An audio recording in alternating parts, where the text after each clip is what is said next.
Well, welcome to this Carnegie Endowment event on building a more effective Human Rights Council. I'm Stewart Patrick, Senior Fellow and Director of Carnegie's new program on corporate institutions. And we're delighted today to be joined by two prominent experts on the subject, Ambassador Michèle Taylor, the U.S. Envoy to the Council, and Sarah Yager, Washington Director of Human Rights Watch. So welcome to you both.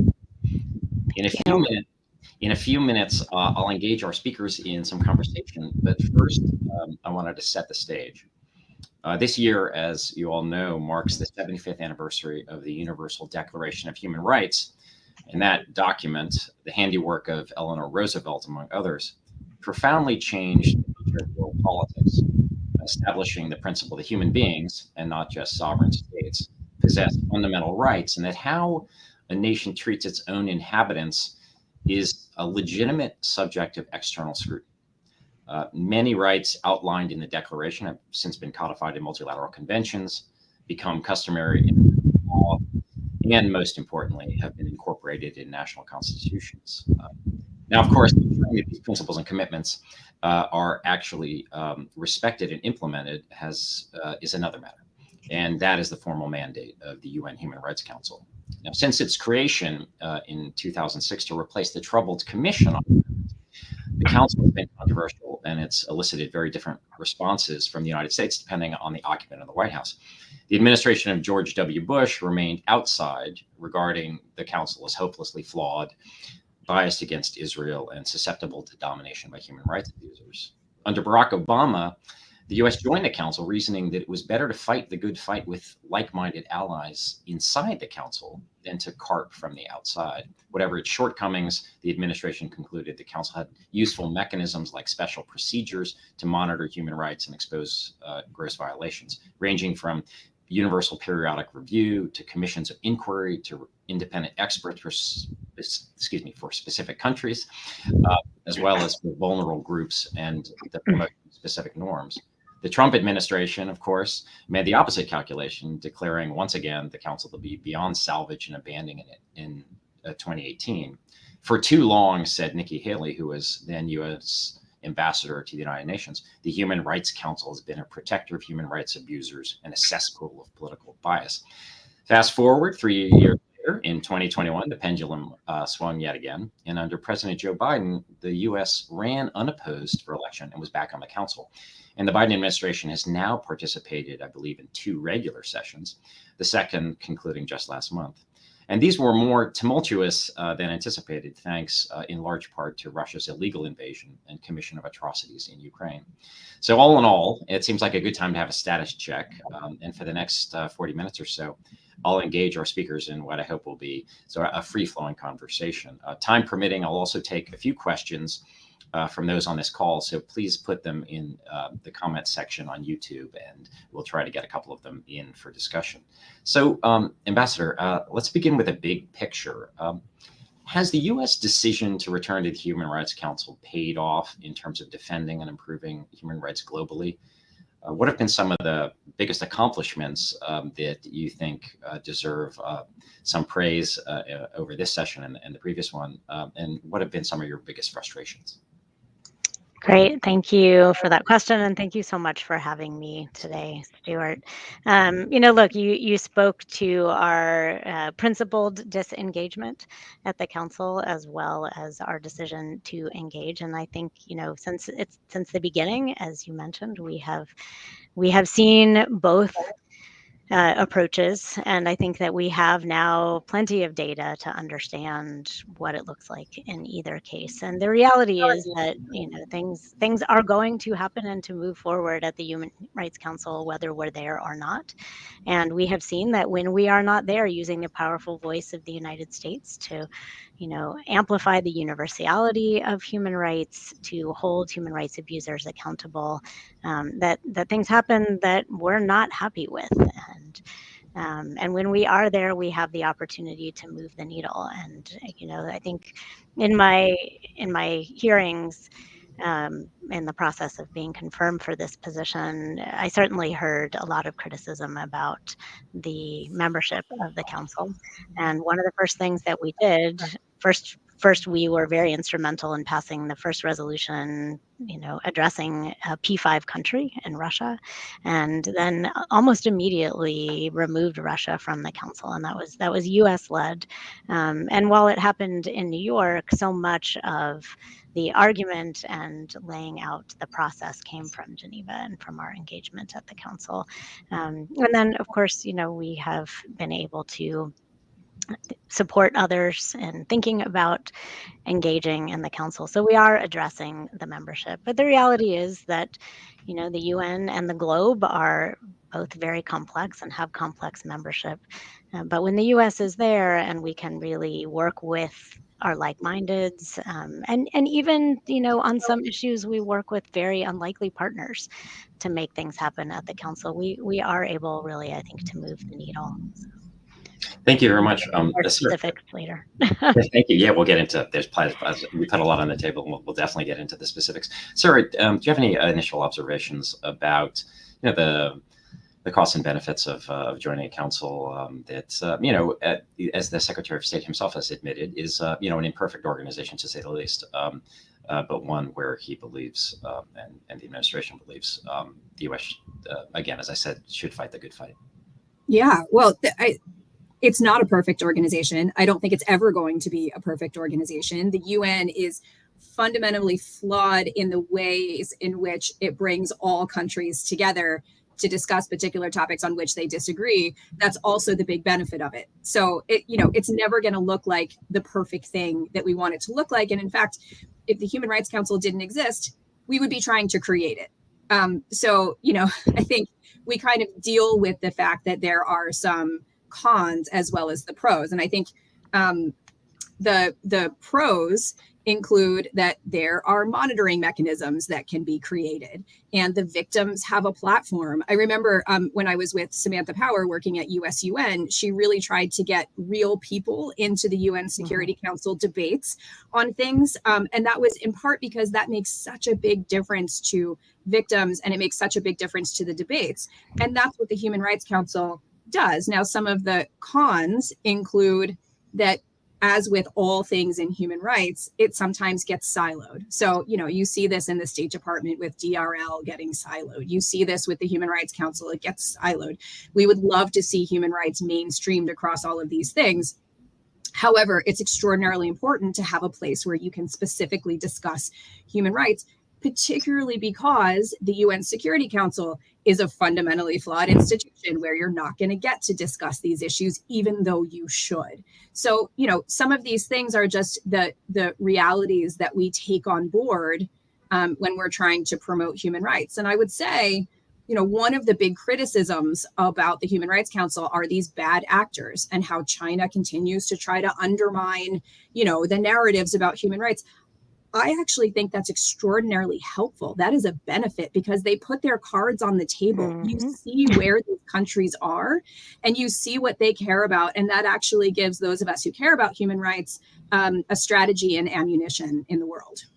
That's really fascinating. One of the, and I want to come back to a number of those points because, of course, one of the big concerns in all international organizations, and not least because China has upped its international game, is the degree to which authoritarian powers are using their presence to undermine often the very purposes. But I guess if what you're suggesting is if you put it out on the table, then at least it's there in bold relief for everyone to see.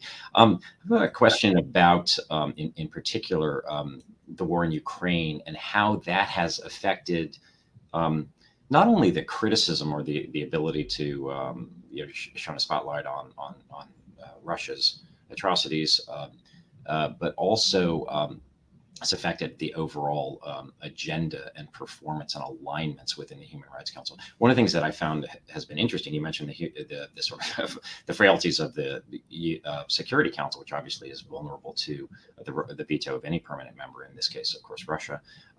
Is it because of the paralysis of the Security Council? It seemed to me that so much of one of the sort of surprising, in a way, aspects of the fallout has been the sort of rejuvenation of a role for the UN General Assembly, for instance, but then also that a lot of the attention seemed to focus or shift in terms of the condemnation to the Human Rights Council. And I'd love to get your sense, Ambassador Taylor, first, is how has the war in Ukraine affected the Council's agenda and performance, both in terms of sort of holding Russia to account, but then also a dynamic which has been frustrating for U.S.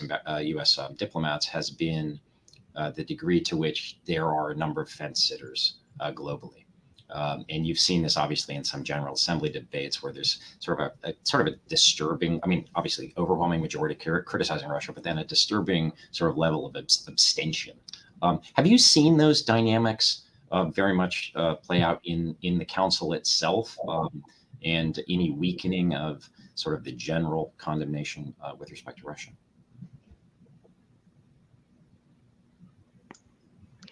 Unmute. So yeah, that's a lot of questions in one question. Sure.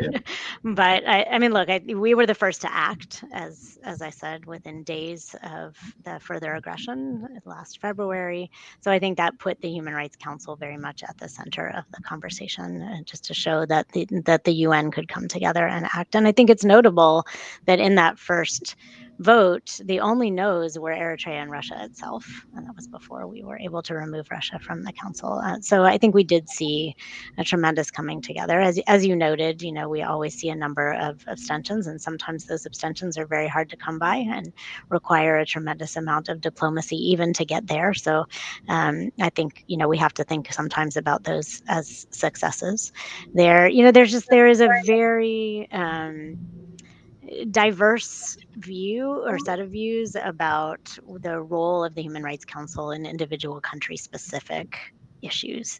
And, as you said, I think it started back 75 years ago with the Universal Declaration of Human Rights, where the world came together and said, no, these really are the business of the global community when human rights violations take place. But the idea of actually, imposing action at the Human Rights Council, we don't often agree unilaterally on taking those actions. So I think Russia was certainly a time where we saw a lot more of a coalition coming together, and we have managed to take further action there. But, I think it also highlighted that we have to listen to the concerns and pay attention to the situations of our partners in the global South, for example, and that, the response to Russia, I think, was absolutely appropriate, and also highlighted, I think, everyone's sort of recommitment to the UN Charter. And that's been very helpful in terms of the conversations about how do we recommit to the UDHR and to the idea of, again, universality of human rights. But, it's also, it is a continued challenge to convince countries that the world engaging is an important piece. And I think when we showed that we could do that with Russia, we then have had to take those lessons and apply them in other places. We just had a special session on the situation in Sudan, for example. And, we're relying on the same coalition building tools and the relationships that we've built to continue to be able to focus on places all around the world. Thank you. Sarah, if we can pick up on this a little bit more.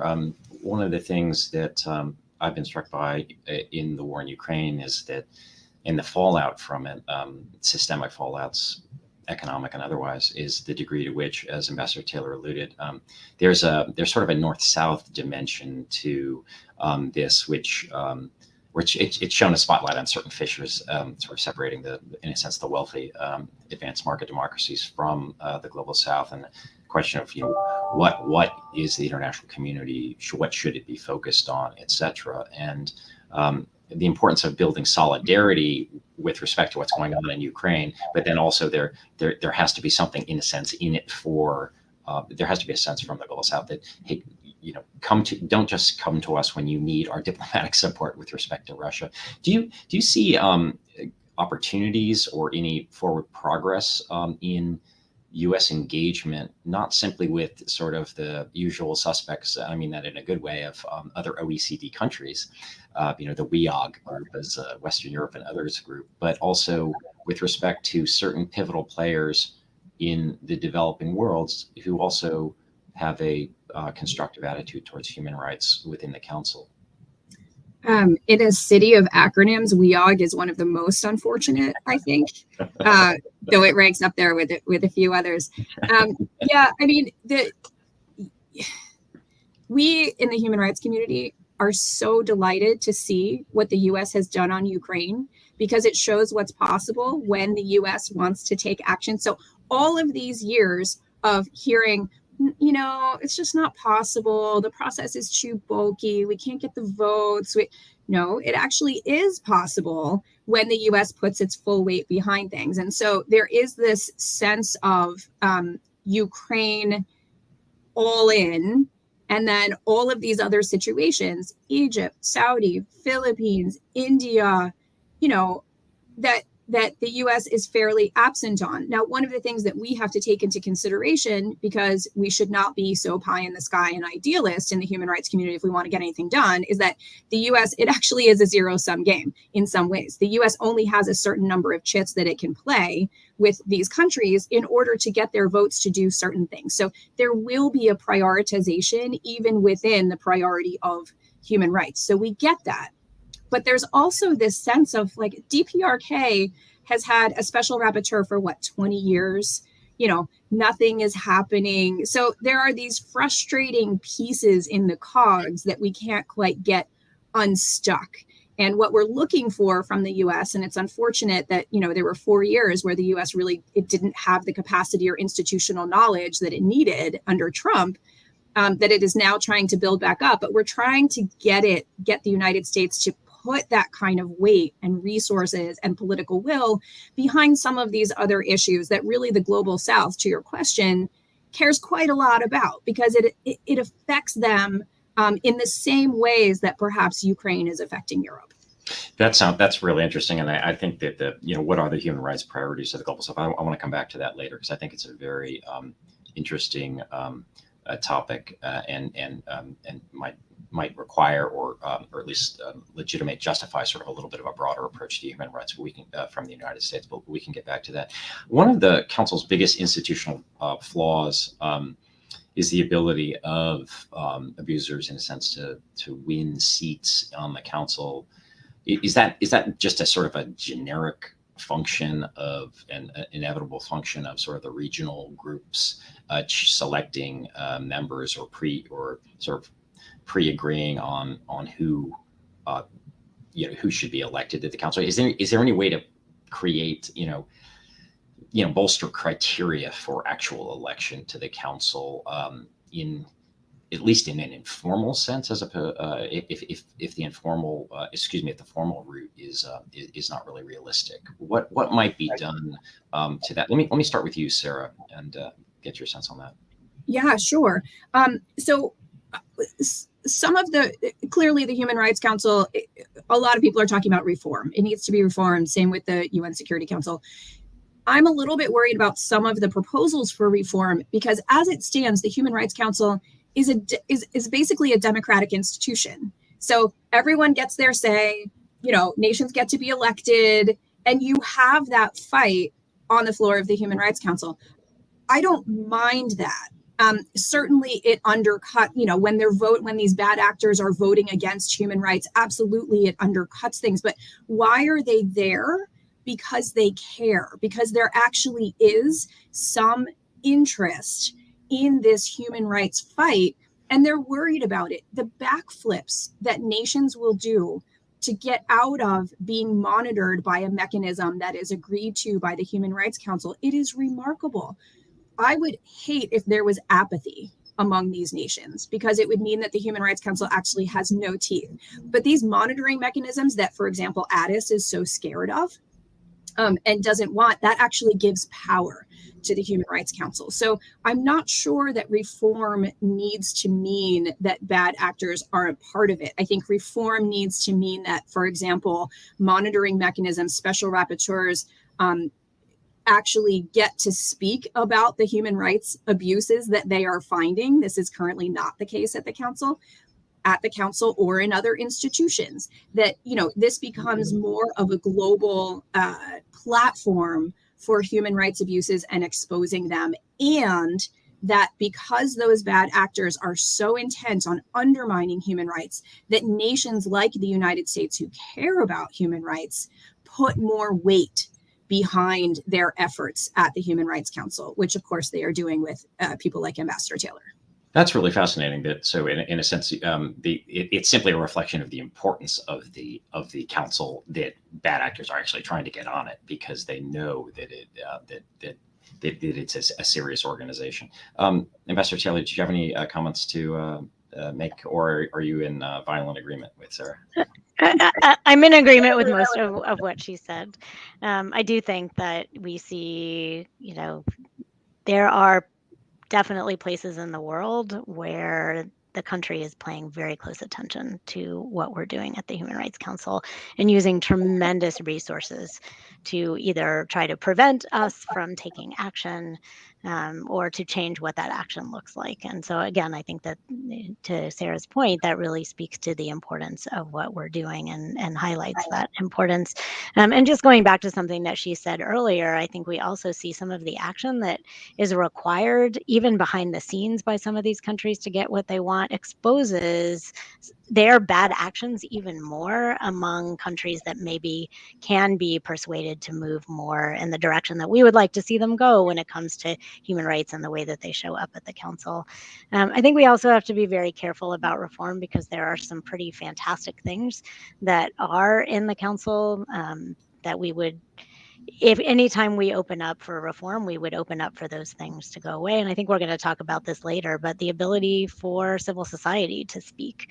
The United States being on the council has meant that they have a lot more opportunity to speak because we are constantly defending that right. But I would hate to see that go away. The UPR is such a valuable tool. Items 2 and 4 that allow us to take action on country-specific issues. So I think we would have to be very careful if we were to talk about opening up the council to reform, that to understand that we would have to defend a lot of the things that we feel very strongly about keeping in place. Yeah, I agree that reform sounds great, and it kind of depends on the direction of reform. When you open it up, it's often, people have talked about UN Charter reform as well, and the degree to which that could lead to a Pandora's box is be careful what you wish for. Also, and perhaps let's turn now to the United States as well. At least significant reform could require some action on the part of the United States, including congressional action, which is always a tricky issue as well. I do want to turn to the credibility of the United States as a global defender of human rights. It's no secret that the U.S. has long had an ambivalent attitude grounded in an American exceptionalism towards human rights treaties, for instance. It's not party to the Convention on the Rights of the Child, Convention on the Rights of Persons with Disabilities, Convention on the Elimination of Discrimination Against Women, and a number of other treaties. And particularly on the conservative side of the House in the United States, there's often a lot of bristling at the notion that UN rapporteurs would evaluate U.S. commitments to human rights. And then, obviously, the last several years have seen extraordinary attention devoted to civil rights issues in the United States, police brutality, issues of voter suppression, and I think they've exposed, the degree to which the United States is far from living up to its own commitments to human rights, often at home. So I guess the question to you, Ambassador Taylor, is how does the Biden administration navigate these realities in its own diplomacy, particularly when there's got to be a sense amongst a lot of other countries that the commitment of the United States to the Council itself could, of course, have another 180-degree switch, depending on the outcome of the 2024 election. Hopefully not, but that's my own view. But how do you navigate the issue of, as I said, the U.S. credibility to speak on human rights and some of the weaknesses in U.S. Ability to live up to those ideals at home? First of all, I do want to address the question of whether we would stay or go. And I have always said that I think if I do my job well, that I will help mitigate that risk, both because I will hopefully perform well, and the United States will be able to show through its actions how important it is. But I'm also spending a lot of time communicating back on forums like this to the Hill why it matters that we're engaged. So my hope is that opinion over time will shift, and I think that we're making some inroads when it comes to that. When it comes to the treaties, as you know, many of them we have signed on but not ratified. And ratifying is a process that has to take place in Congress, but being able to sign on to them does mean that we engage. And so, it's a little bit of a gray area. It's not quite so black and white as you presented it. So just wanted to push back on that just a little bit. As far as the way that we show up, Biden has made it, the Biden-Harris administration as a whole, and actually Secretary Blinken have made it very clear that multilateral engagement and human rights are center pillars of U.S. foreign policy, and full stop. But we have also, as you said, re-engaged, had to reassert ourselves in the space, but also our credibility at a time where we're facing challenges at home. And I'm very proud to say that I have been able to, as the tip of the spear, if you will, in the Human Rights Council, that I have been able to show up with a tremendous amount of humility at the same time that we're showing up with the full strength of our commitment to these issues. And some of the ways that shows up, I speak about our issues when it comes to racial justice in the United States. We have welcomed special rapporteurs, most notably the special rapporteur on preserving human rights while combating terrorism. I don't think I quite got the title right. It's a long one. To visit Guantanamo. We're expecting the report on that to come out anytime. So we are opening ourselves up to scrutiny. We view the mechanisms that are created at the Human Rights Council as an opportunity to improve human rights on the ground. That should and must be what all action at the Human Rights Council is about, and that includes on the ground in the United States. So we have not been shy about that, and I think that that's a huge contrast to actors like the PRC, who at all costs will try to put up a false front and hide their own actions. The United States is very forward leaning, and I think, again, to Sarah's point, that creates an incredible contrast too on display for the public at the Human Rights Council when we're showing up, being willing to say these are our flaws and this is what we're doing about it, and we're then forcing others to show their cards, if you will, and acting as though there is nothing going on when the world knows that there is.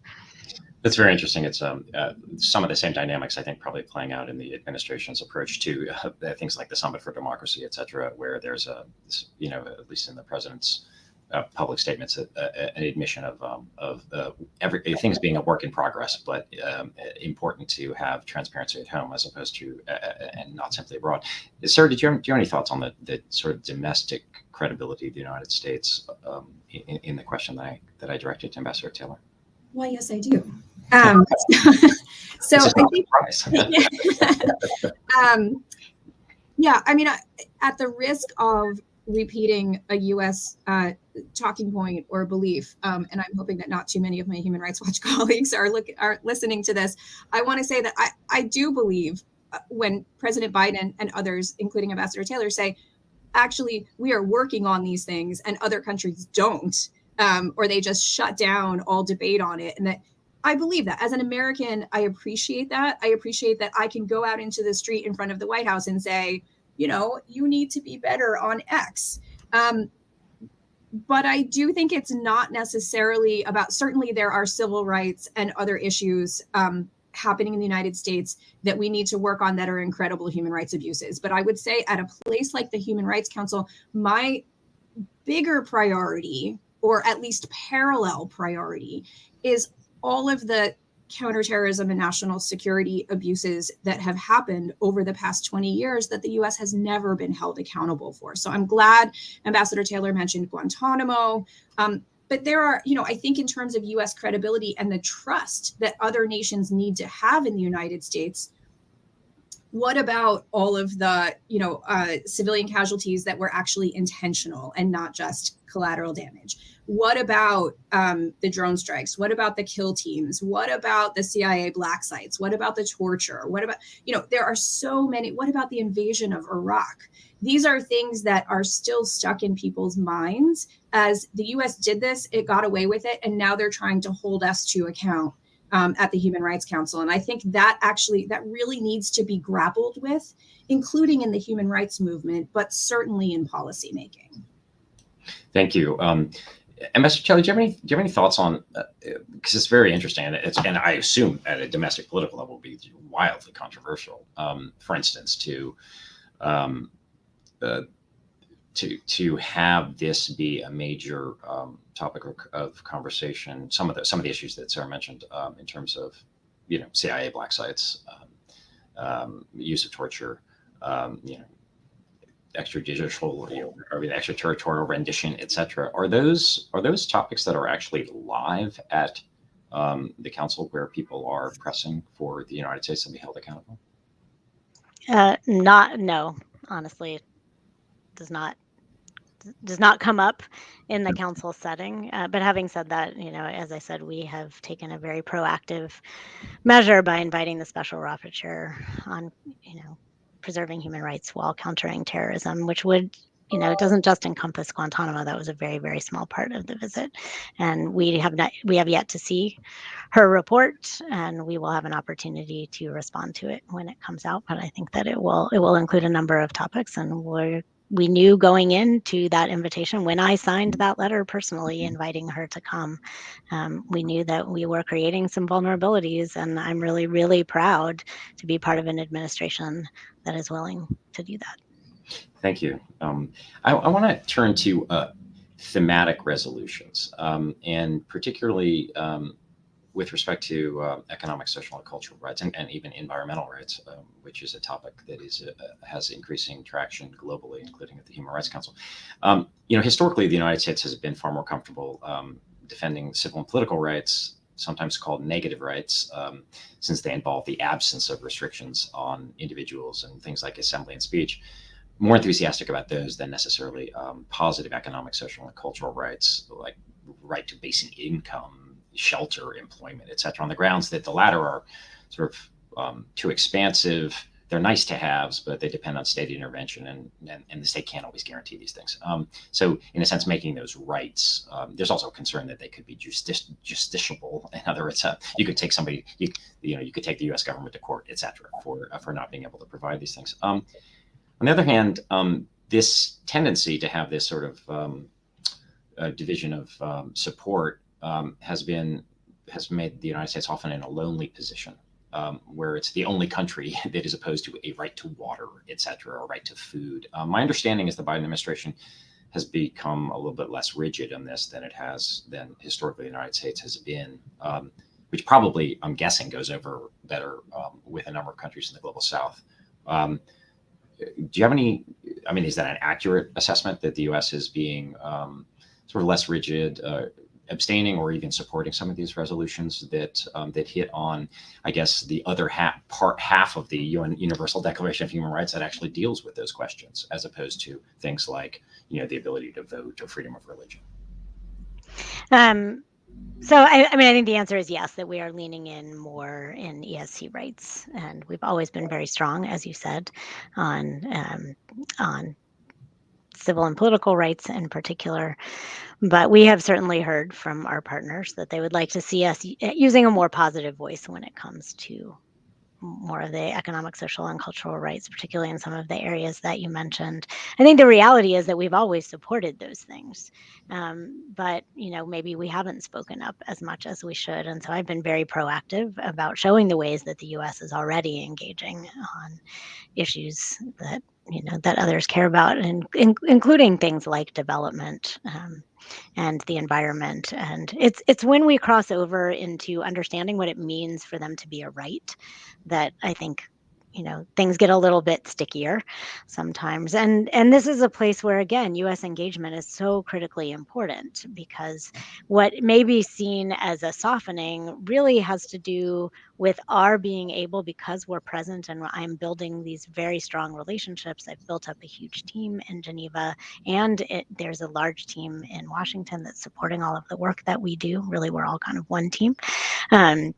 But because we are engaging behind the scenes, we're actually able to, change language and make sure that we're getting resolutions to a place where we can be more comfortable signing on or abstaining. And so it's not just that we're magically changing our minds, it's that we're actually influencing where they land. Now, we have been able to embrace the idea of a right to a healthy and sustainable environment. We're leaning into that much more, but we have also expressed our concerns that as we move forward, we have to understand and define what that right means. And we are not the only ones that are saying that.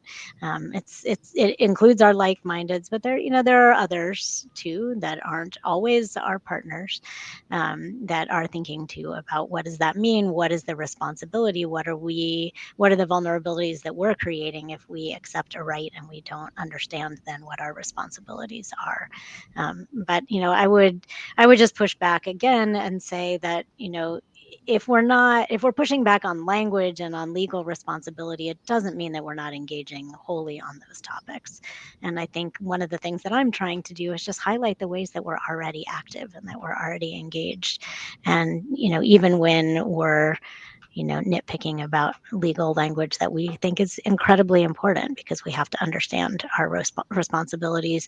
And we want things that come out of the Human Rights Council to have teeth. If they're going to have teeth, we have to be comfortable with what that means. So I would rather see us fighting that fight and making sure that we're getting to a place where we can say this really means something, than to take the approach of, well, sign on, but it doesn't really mean anything. If that makes sense. Yes, thank you. Sir, does Human Rights Watch have, in a sense, does it prioritize amongst these different rights?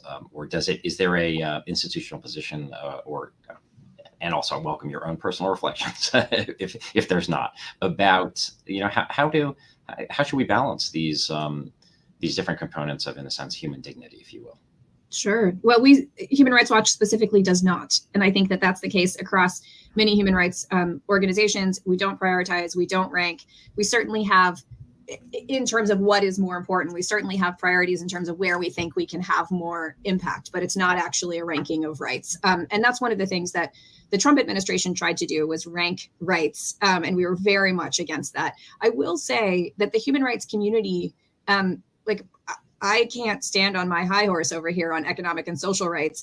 The human rights community was very late in coming to economic and social rights and embracing that. It was more really grassroots movements and civil rights, where they were civil rights movements that were trying to get some of these rights inculcated. And one of the things that President Trump did in removing the United States from these discussions was allow that space for the global South to come forward and say, actually, these are the rights we care about. It's health, it's water, it's a living wage, it's income, it's all of these kinds of things. And, the global South is not going to give up on that. It is a matter of survival and dignity. And so I think that what I heard from Ambassador Taylor saying that the U.S. is engaged on this is really important. There are risks.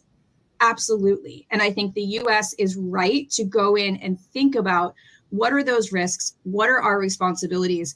Because part of the benefit of the Human Rights Council is norm development. And so I think that's where we're going to see, this is a place where we're going to see that kind of incubation of norms on these more positive rights. I will say that my own view is that the economic and social rights actually undermine China, for example, China's strategy of getting, for example, African nations to have to do certain things because they are indebted economically and in debt to China. So if you're able to have these positive rights and nations can stand on their own without having to rely on a bad actor like China, you are actually undermining China's ability to undermine human rights. I know that that's a very circular way of thinking, but I actually think, in terms of what I hope the US considers about these more positive rights, is that actually it is a tool to get where they want to go geopolitically. Thank you. May I add something Sure, to of that? course. Is that okay? One of the other things that I think about a lot is the importance in promoting democracy to ESC rights and to the kind of stability that Sarah was talking about that they promote. And if we want to see more stable democracies, we need to support governments in their ability to care for their people.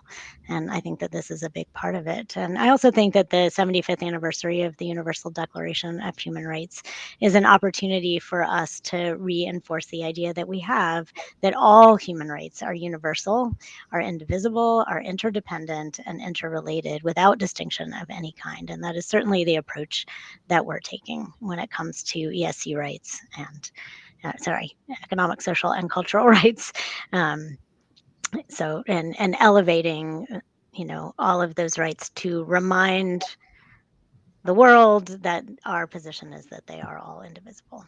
One area of concern for human rights, of course, are the multiple challenges posed by the digital revolution and especially artificial intelligence, including in empowering authoritarian regimes in terms of their surveillance at home, but also, of course, facilitating misinformation globally and as well as in our own countries. I think that these. Well, my suspicion is that these pose an increasing danger to human rights globally, and that the Human Rights Council will be a natural venue where some of these discussions are taking place. Obviously, even amongst like-minded countries, there can be some divergences of opinion in terms of expectations of the right to privacy, for instance. But are the United States and its like-minded allies trying to push forward on casting a spotlight or shining a spotlight on this increasing threat to human rights worldwide? Absolutely. You may know that the U.S. is chair of the Freedom Online Coalition this year, which is a coalition of countries that has agreed to uphold digital rights and freedoms across multilateral platforms. And so we're taking the lead on a lot of efforts at the Human Rights Council. We'll be doing a side event. We've already done a joint statement, and we're really looking at those issues. And I think you brought up a really important point that we have to be incredibly mindful and proactive about the nefarious uses of emerging technologies, but also that there are real opportunities for emerging technologies to help promote human rights in terms of providing information and accountability can be a place where I think that they can play a more positive role. So I think it really is a both and. But one of the places that I'm really concerned about is transnational repression, and that's an area where I think that technology will certainly be an increasingly nefarious player. So it is something that we're incredibly mindful of. I think that it is no accident that the United States chose to be the chair right now, because it is something that the president and vice president and Secretary Blinken are paying very close attention to. AI is coming at us really fast, and we cannot pretend that we didn't see it coming. So we have to take a much more proactive position. And we're very clear as the United States, as the Freedom Online Coalition, that human rights must be protected online as much as they are offline. So we're very committed to that idea. Sarah, how is Human Rights Watch, both in the context of the Human Rights Council, but also more generally, how were you approaching this tsunami of artificial intelligence and the incredible opportunities that it presents for malevolent actors and authoritarian governments? And also huge opportunities for documentation of human rights abuses and all of this other stuff. I mean, it's one of those like Pandora's boxes that has been opened, and we are trying to keep up along with everyone else. We've actually had staff members who have been hacked by Pegasus. And so, it hits very close to home. And of course, so many human rights abuses happening with AI and surveillance and other forms of technology. So I think we are looking to certainly the United States, but the Human Rights Council for some norm development here. As I mentioned before, it is the perfect, I think it's one of the perfect places for a discussion, if not the actual development of the norms. And you can look to any number of human rights crises that are happening around the world to kind of open the aperture on that discussion, start with the crisis, and then talk about the various technological factors that are involved. And I also want to say, I know that the transnational repression and the technology involved in that for nations that are going after their own citizens beyond their borders, including in the United States. So we see this with Rwanda, Saudi, Egypt, lots of other countries. As part of the Summit for Democracy, we appreciated that the United States was trying to go after that particular behavior. So that's what I mean in terms of creating those kinds of norms and trying to proliferate them around the world. We have a question in the chat box. There's been a lot of talk on Ukraine, but could we discuss the human rights situation in Sudan and what the United States is doing, both within the Human Rights Council, but perhaps outside of it as well? Ambassador Taylor, do you have any thoughts on that? Sure. We had a special session on Sudan just last week, the day before I left to come to the United States. It was, I will say that it was hard fought because, as I mentioned earlier, not every country is aligned in our thinking about the need to sort of have outside scrutiny on what's happening internally. But the United States and the UK and others on the core group felt very strongly about bringing this forward. And once the Security Council had an opportunity to weigh in, and the peace and security piece, which obviously was first and foremost, that progress was being made there. We felt very strongly about that. So we have beefed up the ability for the Office of the High Commissioner for Human Rights to engage and to monitor and report what's happening there. We think that it's just critically important that we are capturing those things real time as they're taking place. And then, of course, the U.S. has been very involved in the negotiations themselves, as I think that you probably all know, primarily with Saudi, but we're also part of a quad that is looking at supporting those efforts. So it's been pretty robust.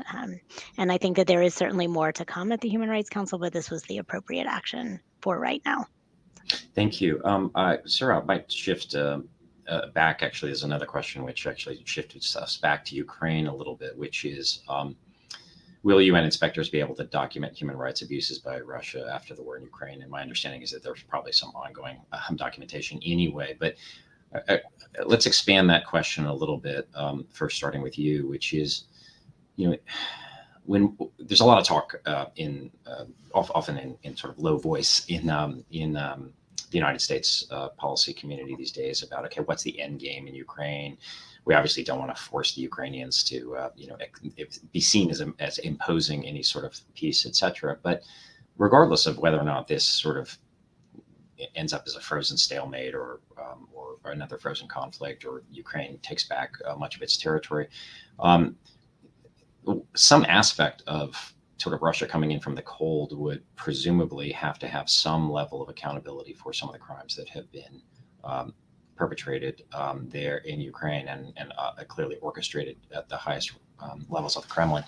There are a lot of different models of transitional justice, and it's hard when you don't have an unconditional surrender by, you can't really imagine that right now from Vladimir Putin. But how do you see some of these challenges about getting accountability playing out? There are obviously, precedents with respect to the Balkans, et cetera. There's a lot of unknowns about how this is all going to, the end game, as I said. But do you have any thoughts about sort of the necessity for some level of accountability for any ultimate resolution to this conflict? Sure. I'm going to answer that question in a typical Washington way, where you kind of answer it and then shift and pivot to where you actually want to go. So I think on Ukraine, I'm not so worried about accountability. Everyone is focused on Ukraine accountability. Even my organization is like, we care very much about accountability. We have an entire international justice program. But that's, Congress is focused on it. The Biden administration is focused on it. EU is focused on it. Human Rights Council. Everyone cares about holding Russia accountable for what is happening in Ukraine. The amount of resources that have been put behind what is called the Conflict Observatory, which is a coalition of open source organizations collecting evidence and documentation about what Russia is actually doing on the ground in Ukraine. It was stood up by the State Department. It is remarkable. We would love to have this on so many other conflicts. And that's where, I think going back to places where accountability was not the priority, and what you see now is a human rights crisis. So that includes Sudan. And, we want to see things like accountability includes, for example, an arms embargo at the UN Security Council. Nations don't want to do this because Russia and China will vote it down. My message to states like the United States is have the vote. Show that Russia and China will vote it down. I understand how reticent the United States is to get those no votes. And, there was a resolution against China and human rights abuses at the Human Rights Council that we lost. But the U.S. put a lot of power behind that this year. And the votes were actually surprisingly in favor, despite the fact that it lost. That is incremental progress, and that is extraordinarily important. The same thing when it comes to Ethiopia. So Ukraine, I'm not so worried about. Ethiopia has a monitoring mechanism that was created through the Human Rights Council that is probably going to end because Addis doesn't like it. I would say no. You can't have the perpetrator of war crimes that the U.S. has designated as crimes against humanity then get to choose what kind of monitoring goes on in his country. So that's where I want the focus to be for accountability, so that in 10 years, 20 years, we're not once again looking at Ethiopia and Sudan as human rights crises. Ambassador Taylor, do you have any thoughts on that question? But thank you for bringing up the PRC Xinjiang decision at the council, because I think it is actually an example of where it really mattered that the United States was there. That I stuck my neck, frankly, personally stuck my neck out pretty far in convincing lots of actors that it was the right thing to do, even though we knew that it was a huge risk. And I think, I would. Yes, we didn't get the vote that we want, but it certainly wasn't a failure. We went on the record for, an entire day at the Human Rights Council with many countries going on the record talking about the dire situation for Uyghur Muslims in Xinjiang, and even many countries that, due to the kinds of actions that China will take that we don't engage in, felt that they had to vote no, but we're still willing to go on the record. And I think we've seen a tremendous shift in others being willing to speak out. We saw the special procedures mandate holders, almost en masse, speaking out about the situation of Uyghur Muslims. We saw more action in New York, in a positive direction. So I think when we do take that bold action, even if we don't get the results that we're hoping for, we are still moving the needle, as you said. And I think that the United States is in a unique position to be able to do that. And I think that you'll continue to see us doing that. A couple more questions. One of them probably can't avoid the common criticism of the council that it pays disproportionate attention to Israel, the only country that's the subject of a standing agenda item. My understanding is item 7. Now, I'm not one of those, and I think few people are. They believe Israel should get a free pass, particularly for its treatment of Palestinians in occupied territories. But a lot of more egregious situations get less attention. Is there any prospect of making headway on this, particularly as Israel itself becomes less isolated diplomatically in the wake of the Abraham Accords and other sort of unfreezing of some of the relationships between itself and the Arab world? Do you have any thoughts on that, Ambassador Taylor? So I think it's interesting that one of the reasons that we state for not engaging at the Human Rights Council is in solidarity with Israel and the way that they're treated, and yet Israel has never disengaged. So I think that is something that we should note. So when we leave, we just sort of leave Israel on their own more than when we're there. And you're right that they are engaging much more in diplomacy, including at the Human Rights Council. They brought a resolution forward. They took the lead on a resolution on cyberbullying. They've been involved, they were the president of, going back to the terrible acronym of WEOG last year. And so they are taking a very active role. Look, I've said this many, many times, no country is above scrutiny. Absolutely, it should be the case that every country's human rights record should be, able to be scrutinized by the Human Rights Council. But I also feel very strongly that no country should be singled out in the way that Israel is. There's no reason for there to be a standing agenda item on Israel. It could be, their issues could be addressed under item 2, under item 4, under item 10, like other countries are. And so there's really no reason for that. So the United States takes a very principled position about item 7. You may or may not have noticed that we actually engaged in the informal on the item 2 resolution on Israel. It's the first time that the United States has engaged. And I felt that that was really important because, again, we have problems with the text and with that particular resolution, but we should be and need to be engaging. And so I was very proud that we were able to do that. It also meant that we were able to voice our concerns and, try and at least get the resolution to a place where it was better. But it also showed that, when we're not dealing with this unique way that Israel is treated, that the United States can engage differently. Thank you. I want to shift, if I can, to thematic resolutions for, or particularly norms for vulnerable groups, particularly the rights of LGBTQI individuals. These, as you know, I don't have to tell you, are under attack wildly in many countries, at least in a number of countries in sub-Saharan Africa. What is the Biden administration doing in response to this?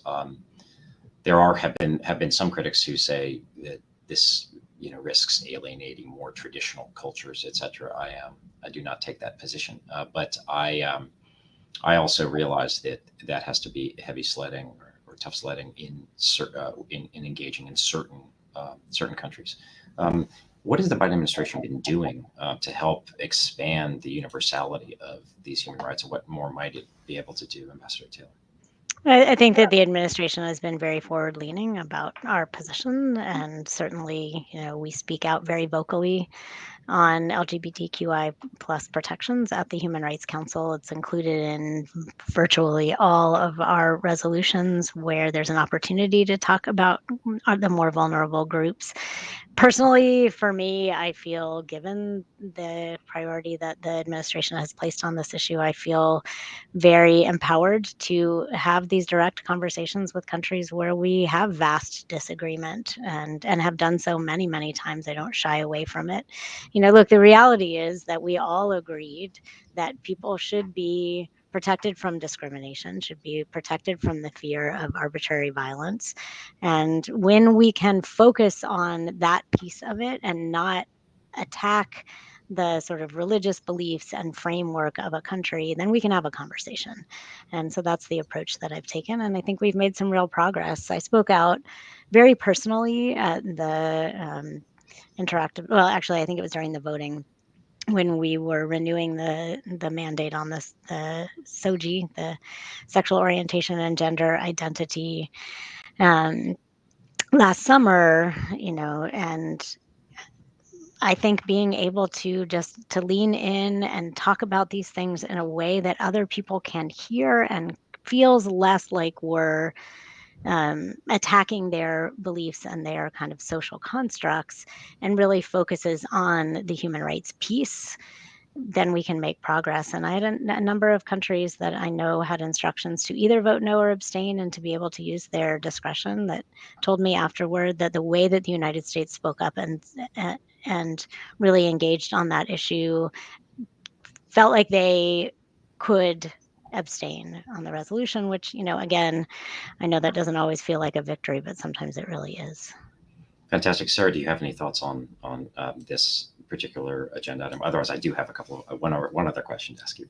Very quickly, I will say that I appreciate everything that Ambassador Taylor is doing for LGBTQ issues at the Human Rights Council. I would say just that it also needs to be backed up by the entire State Department when it comes to places like Uganda, for example, where they receive a bunch of U.S. security assistance. A terrible law just passed against LGBTQ people. And so it needs to, that effort at the Human Rights Council needs to be matched by U.S. foreign policy. Thank you very much. Let me just, it's a very broad question, but if you had a magic wand and you could make one institutional reform, I realize there may be many you would like to make to the council. What change would you wish to see to have it be more effective? And this picks up on one of the questions in the chat box. Ambassador Taylor, do you have any thoughts on an institutional change you'd really love to see that you think would make it a more effective, perhaps more legitimate council? I mean, I think, this is a little bit of a personal agenda in terms of the criticism of the council and removing the likelihood that we might ever make the decision to take a potentially principled disengagement approach. I do think that eliminating item 7 would go a long way toward that, and just making it possible for all countries to be treated equally at the council, and to just take away that criticism would be very helpful in terms of the U.S. Approach. So. Thank you very much for that. Sarah, do you have a magic wand handy? I totally knew this question was coming and then forgot to think about an answer. I will say, I think that special rapporteurs, their reports and their findings should be public and should be demanded it should be required that they are debated at the Human Rights Council. Now, I know that comes with some downsides in that countries will fight even more to stop those mechanisms from happening. But as I said before, I think that puts their cards on the table. That tells people who they are. And it's important for victims and their dignity to have those reports made public.